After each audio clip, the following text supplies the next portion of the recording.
AM 1430 KRGI, 105.5 FM. Good morning. I'm Brian Gallagher. This is Community Connection, brought to you by Cornhusker Toyota Honda, Nebraska's only combined Toyota Honda dealership.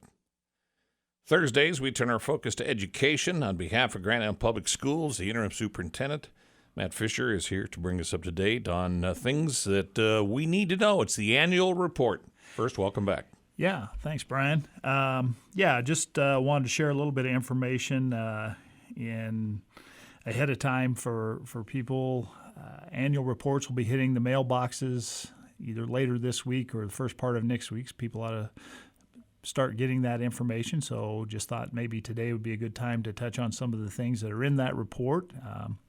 I know that there are some people out there that read these things religiously. And there are probably other people that may skim through it a little bit. And then there's some people that may not even, make a stop on the way between their mailbox and their other mail receptacle. Mail receptacle, yeah. Yes. So anyhow, I just thought maybe we'd touch on a few of the highlights. All right, I'm ready. So, all right, just one of the things that, we always try and give a little bit of the information on is just our students and what our student makeup looks like. And we are based on our 21-22, because that's where all the data that we're pulling comes from. We were just shy of 10,000 students last year, and actually our numbers are up just a little bit from that currently. And so that makes us the sixth largest school district in the state is where we sit right now.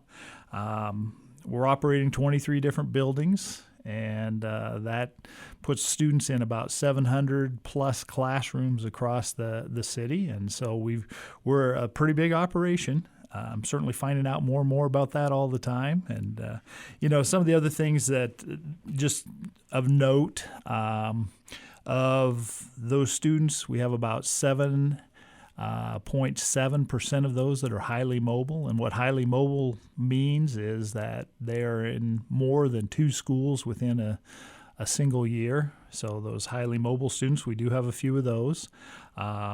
English language learners, we are just a little bit short of 20% of our students who are English language learners. So certainly that creates some challenges that we have to figure out how we're going to make sure that those students get a good base in English so that they can be successful in school.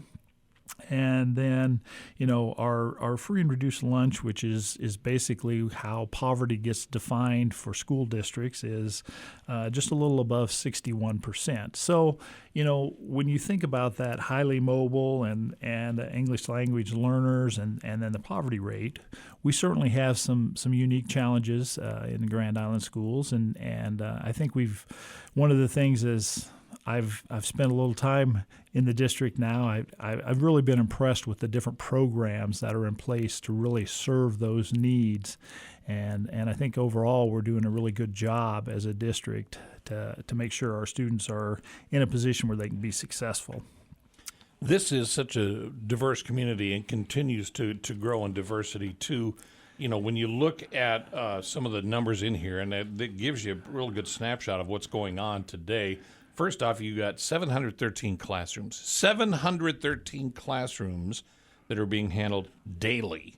But then you take a look at the diversity aspect, 60 different languages being spoken within the school district. That's absolutely amazing. It is, and I think one of the things that, I'd encourage everyone when they get their annual report to take a look at that. It's about in the middle of it. There's just a layout that shows different shots of the world and where all of our students are coming from. It's really pretty amazing to look at all of the different countries and different continents where we have had students who were born in those countries and are now a part of the Grand Island Public Schools. And like you said, we've got 60 different languages that are home languages for students. And so when you think about English language learners, we're having to be able to translate from English to a whole host of other languages.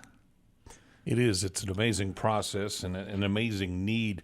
Then as we continue to see the evolution of the academy structure, this is something that amazes me. because you have gone through a cycle now where students came in as freshmen to the academy structure and have graduated, and so that process, as it continues to grow and expand, you start to see kids getting more comfortable with figuring out that path. They all discover, as we have discovered, that sometimes your path may change, but yet you're still going down a primary highway. You may have a turn or two along the way, but that path is consistent, that path is thorough, and that path is designed to help you be successful. Right. And certainly that academy model that we're using at the high school does put students on a path and hopefully help them to figure out, what the right path for them is. And sometimes part of that figuring out what the right path is figuring out this is not the direction I want to go. And so I think that really helping students to start visualize where they want to go with their career early on is really a plus for those students. And I do think that there's some really positive things, and as I get more and more familiar with the academy model and exactly what we're doing with that model, I think, I see some really, really great things that are being, put forward as far as opportunities for students through that model. Matt Fisher is the interim superintendent for Grand Island Public Schools. We're talking about the annual report that, if it hasn't shown up yet, it will soon. Keep an eye on your mailbox, but otherwise you can visit with the school to find out more information. GIPS.org is always a wealth of information. Right. One of the other things that is featured in the report this year and is something that is growing in popularity are interviews with graduates. Right. Yep. We've tried to identify graduates who've gone on and had success in different areas and then have those graduates share their story. And what we did this year in the annual report is we've got a little blip about 3 of our graduates.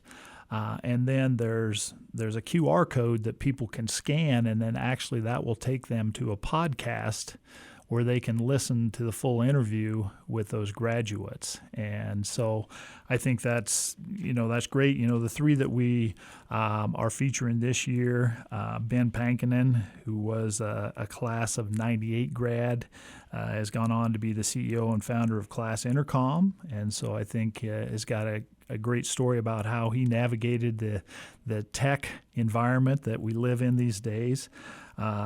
Jocelyn Arena, class of 14, is now an engagement coordinator for Leadership Unlimited, has an exciting story to share there. And then Peter Palmero,